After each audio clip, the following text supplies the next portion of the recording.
दुनिया में बहुत सारे सवाल हैं जिनका जवाब ढूंढना बहुत मुश्किल है, पर कुछ सवालों के जवाब हमें आसानी से मिल जाते हैं और कुछ सवालों के जवाब ढूंढने पड़ते हैं। उसी में से एक सवाल है, मृत्यु के बाद आत्मा 13 दिन कहाँ भटकती है और उसके पैर को क्यों बांधा जाता है? क्या कोई मतलब है इसका, या फिर इसके पीछे भी बहुत बड़ा कहानी है? चलिए वीडियो स्टार्ट करते हैं। क्या कभी किसी ने आपसे पूछा है, एक मरे हुए इंसान को रस्सी से क्यों बांधते हैं? वो हिल नहीं सकता, भाग नहीं सकता और किसी को नुकसान भी नहीं पहुंचा सकता। वो बस एक निर्जीव शरीर है, फिर भी हम उसे बांधते हैं, कसकर बांधते हैं, हाथ पैर, कमर और सबसे ज़्यादा ज़रूरी बात, उन दोनों अंगूठों को, जिन्हें एक दूसरे से इतनी मजबूती से बांधा जाता है जिसे कोई भी कीमती चीज़ खोल नहीं सकती। या देखकर कभी कभी आपने सोचा ही होगा, आपके मन में ये सवाल उठा ही होगा। अगर नहीं उठा तो आज जान लीजिए, या फिर उठा लीजिए, और अगर उठा ही लिए हो तो जवाब भी सुन लीजिए। वो जवाब जो गरुड़ पुराण में हज़ारों साल से पहले ही लिख दिया गया था, जो हमारे पूर्वज जानते थे, लेकिन जिसे हमने कभी समझने की कोशिश ही नहीं की। आज हम वह सवाल जानने को सोचेंगे, सबके उस सफ़ेद कफन के पीछे छुपा हुआ मृत्यु के बाद क्या होता है, आत्मा कहाँ जाती है, और सब यात्रा की हर रस्म के पीछे क्या सच्चाई है। पंचक का डर क्यों है, कपाल क्रिया क्यों की जाती है, और 13 दिनों तक का वह रहस्य जो आत्मा की असली यात्रा तय करता है। यह वीडियो थोड़ा लंबा ज़रूर होगा, आप लोग वीडियो फास्ट करके देख सकते हो, लेकिन जो जानना चाहते हो उसके लिए तो रुक जाओ, क्योंकि यह जानकारी एक दिन आपके लिए ज़रूर काम आएगा, जब आप वक्त आएगा और जब आपके किसी अपने का वक्त आएगा। तो चलिए शुरू करते हैं। उस पल से जब से कुछ खत्म होता है, डॉक्टर कहता है I am sorry, he is no more, यानी कि वो मर जाता है। उस कमरे में जो सन्नाटा छा जाता है, वो सन्नाटा सिर्फ दिल में नहीं होता है। गरुड़ पुराण कहता है उस पल उस कमरे की हवा भी बदल जाती है। हमारे लिए वह पल अंत है, लेकिन आत्मा के लिए वो पल शुरुआत होता है। सोचिए, एक ऐसे सपने की कल्पना करिए जो इसका असली मतलब बताए कि उसे सपना ही न माने, और आप उसमें अपने घर में हैं और अपने लोगों के बीच हैं। सब कुछ वैसा का वैसा है जैसा पहले था, लेकिन अचानक आप देखते हैं कि आपका शरीर बिस्तर पर खड़ा है और आपने अपने परिवार वालों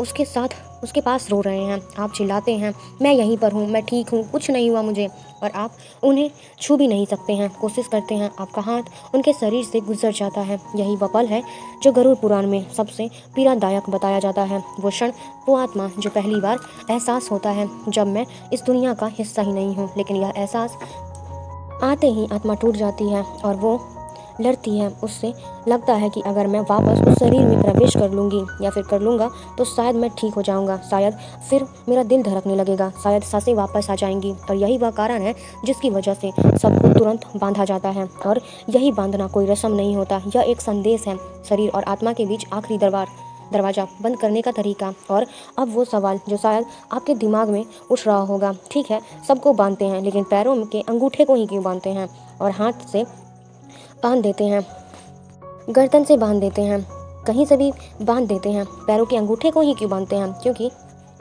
इसके लिए हमें जानना होगा योग शास्त्र के उस ज्ञान में जो हजारों साल पुराना है। योग शास्त्र कहता है कि हमारे शरीर में 72 नाड़ियाँ होती हैं, यानी कि 72,000 नाड़ियाँ होती हैं, यानी कि नसें होती हैं।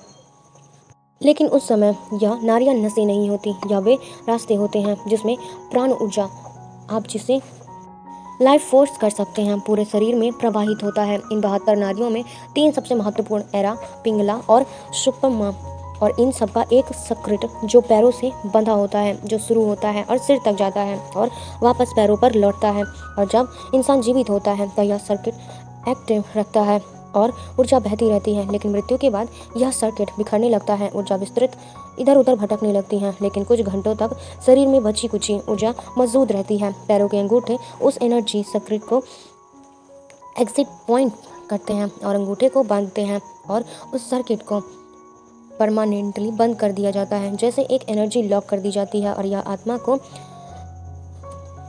आत्मा को सिंबॉलिक और एनर्जेटिक दोनों स्तरों पर संदेश देता है, यह शरीर अब तुम्हारा नहीं है, यह दरवाज़ा बंद हो चुका है। लेकिन रुकिए, बात यहीं पर ख़त्म नहीं होती। अंगूठे को बांधने के पीछे विज्ञान भी है। मृत्यु के कुछ घंटों के बाद शरीर में एक प्रक्रिया शुरू होती है जिसे राइगल मोटिस कहते हैं, और मांसपेशियां अकड़ने लगती हैं, शरीर खत्म होने लगता है। पुराने ज़माने में सब बाहर नहीं होते थे, सबको कंधा पर उठा करके मीलों दूर शमशान ले जाया पड़ता था, और ऊबर खाबर रास्ते झटके चढ़ने, और अगर शरीर बंधा ना हो हाथ पैर बाहर निकल सकते हैं, सब गिर सकता है, या न सिर्फ भयानक होता है बल्कि मृत व्यक्ति का अपमान भी माना जाता है। और इसके अलावा मृत्यु के बाद शरीर में बैक्टीरिया सक्रिय हो जाते हैं, गैसें बनने लगती हैं, और इस गैसों के दबाव से कभी कभी शरीर में अचानक हल्की हल्की हरकत होने जाती है। सोचिए, यात्रा के बीच में ऐसा हो जाता है कि लोगों को उस पर क्या बीतेगा। उन रस्सियों से बांधा जाता है, इसलिए उसे काबू करना आसान होता है। तो यही कारण है इसके पीछे, वो सच्चाई एक आध्यात्मिक और एक वैज्ञानिक। और अब बात करते हैं उस चीज़ की जिसे सुनकर लोगों की नज़रें भर जाएंगी, रोने लगोगे। गरुड़ पुराण के प्रेतकल्प अध्याय में एक ऐसी चेतावनी है जो आज भी लोगों की रूह कँपा देती है।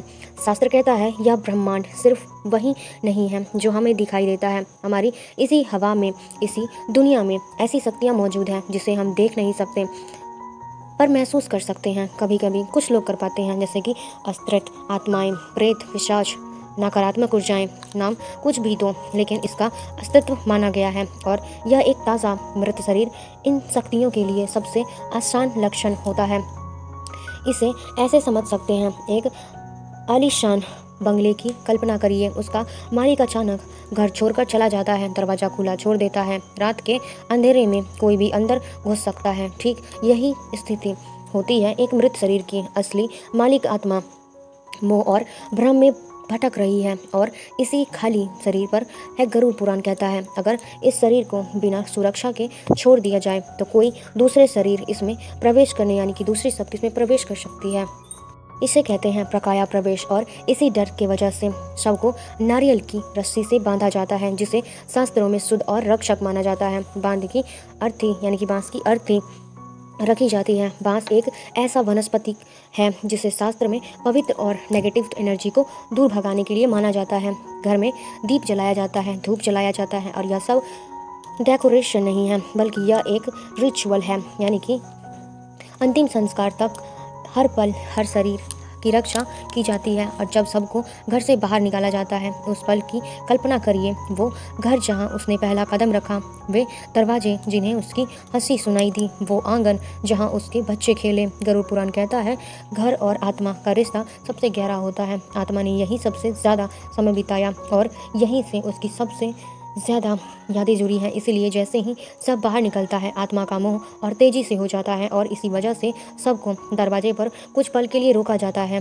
कई जगहों पर उसे चौखट से टच कराया जाता है, और यही उसकी आखिरी विदाई है। और जैसे ही सब बाहर जाता है, घर के दरवाजे बंद कर दिए जाते हैं, और यह सिंबॉलिज्म आत्मा के लिए है। और यह घर अब तुम्हारा नहीं। इसीलिए शव निकलने के बाद तुरंत घर में झाड़ू लगाई जाती है, यानी छिड़का जाता है, दीप जलाया जाता है। यह सिर्फ सफाई नहीं है, यह एक रिचुअल कट ऑफ है, पुराने कनेक्शन को काटने का तरीका। और अब शुरू होता है शव यात्रा। 4 लोग अर्थी को कंधे पर उठाते हैं, और आगे आगे गूंजती है एक आवाज़, राम नाम सत्य है। यह लोग इसे सिर्फ एक नारा नहीं समझते, लेकिन गरुड़ पुराण कहता है यह आत्मा के लिए एक रिमाइंडर है। बार बार यह शब्द सुनकर आत्मा को बताया जाता है कि यह शब्द केवल राम का नाम नहीं है, बाकी सब घर, रिश्ते, दुनिया सब टूट जाती हैं। आत्मा यह सुनती है लेकिन मानती नहीं। वह बार बार पीछे मुड़कर देखने की कोशिश करती है। इसीलिए शव यात्रा में पीछे मुड़कर देखने से मना किया गया है। कुछ लोग सोचते हैं कि यह बस डराने के लिए कहा जाता है, लेकिन शास्त्र कहता है अगर लोग बार बार पीछे मुड़कर देखें तो आत्मा को संकेत मिलता है और अभी भी तुम्हारा यही कुछ बाकी है। इससे आत्मा का मोह और गहरा हो जाता है और आपकी आगे की यात्रा कठिन हो जाती है। और अब रास्ते में सिक्के और लाई फेंकी जाती है। और अब सोचिए, यह दान है, लेकिन तंत्र शास्त्र इसे अलग नज़रिए से देखता है।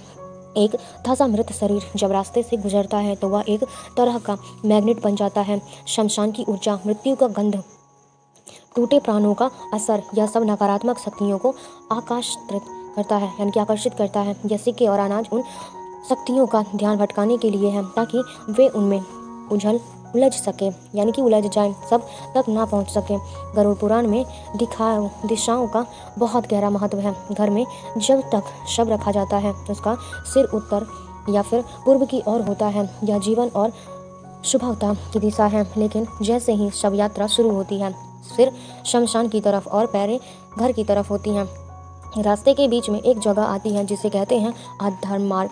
यहाँ अर्थी को ज़मीन पर रखा जाता है और फिर शव की दिशा पूरी तरीके से पलट दी जाती है और अब सिर होता है घर की तरफ और पैर होता है शमशान की तरफ। क्यों? गरुड़ पुराण कहता है कि आत्मा अभी भी भ्रम में है। उसे लगता है कि शायद वापसी हो सकती है। दिशा बदल कर उसे साफ संकेत दिया जाता है, संदेश दिया जाता है कि वापस का रास्ता बंद हो चुका है, आगे ही जाना है। और अब बात करते हैं उस चीज़ का जिसका नाम सुनते ही लोग डर जाते हैं, उनके कांप जाते हैं, शरीर के रोंगटे खड़े हो जाते हैं।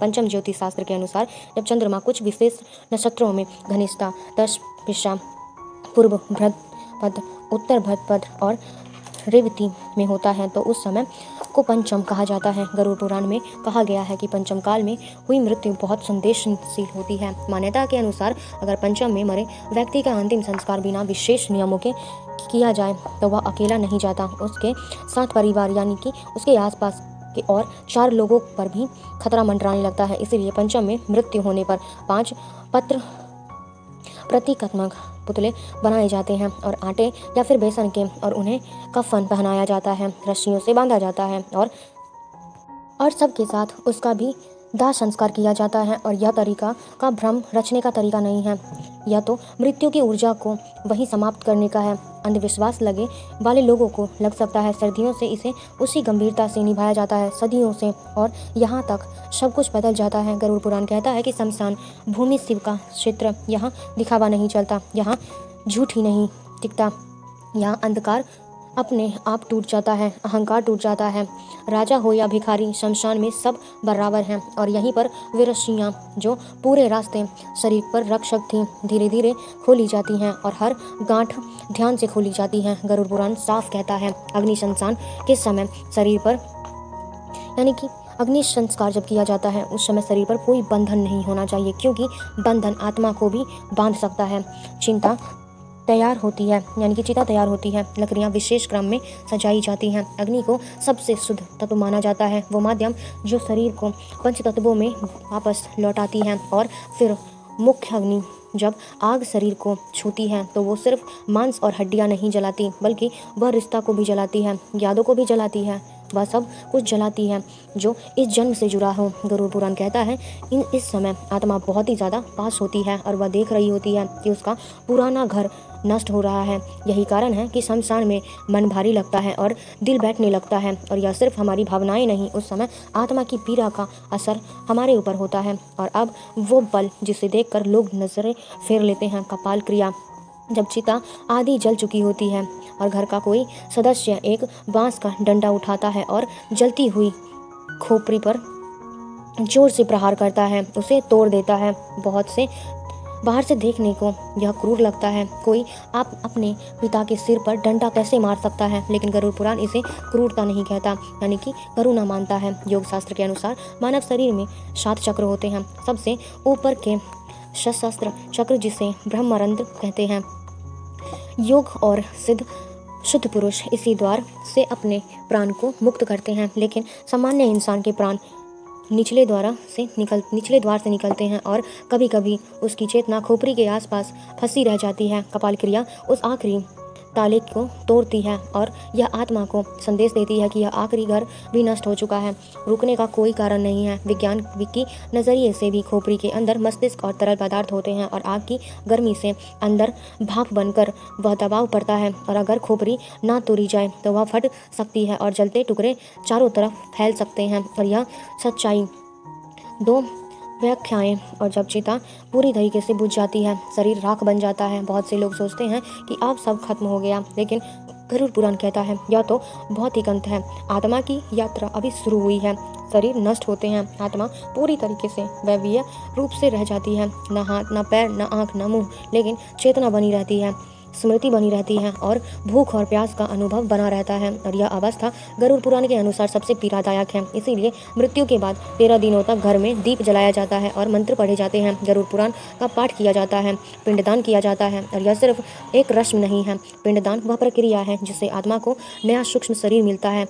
बिना इस शरीर के वह आगे की यात्रा कर सकती है। हर दिन याद किए जाते हैं, पिंड उस नए शरीर का एक हिस्सा बनाता है। और अब आखिरी बात, गरुड़ पुराण हमें डराने के लिए नहीं लिखा गया, यह हमें तैयार करने के लिए लिखा गया है, ताकि जब वो दिन आए तो हम अंधेरे में ना भटकें। हम वो रस्म यानी कि जो रस्म आज अंधविश्वास कहते हैं, शायद वे हमारे पूर्वजों की सबसे गहरी मनोकामना यानी कि मनोविज्ञान था और आध्यात्मिक समझ हो, क्योंकि मृत्यु अंत नहीं है, यह सिर्फ दिशा बदलने का नाम है। और याद रखिए, जो इंसान जीते जी मोह में फंसा रहता है, उसे मरने के बाद रस्सियों की जरूरत पड़ती है, लेकिन जो जी सच समझ ले, उसे कोई नहीं बांध सकता, ना इस दुनिया में ना इस दुनिया से बाहर। अगर आपको यह वीडियो सोचने पर मजबूर कर रहा हो और ज़रा सा भी अच्छा लगा हो तो प्लीज़ इस वीडियो को लाइक, कमेंट, शेयर, सब्सक्राइब जरूर कीजिए। जितने ज़्यादा लोगों को भेज सकते हो आप भेजो, क्योंकि आपका एक लाइक, कमेंट, शेयर मेरे लिए बहुत ही ज़्यादा इंपॉर्टेंट है। सो मिलते हैं अगली कहानी में, तब तक के लिए धन्यवाद। Thank you for watching.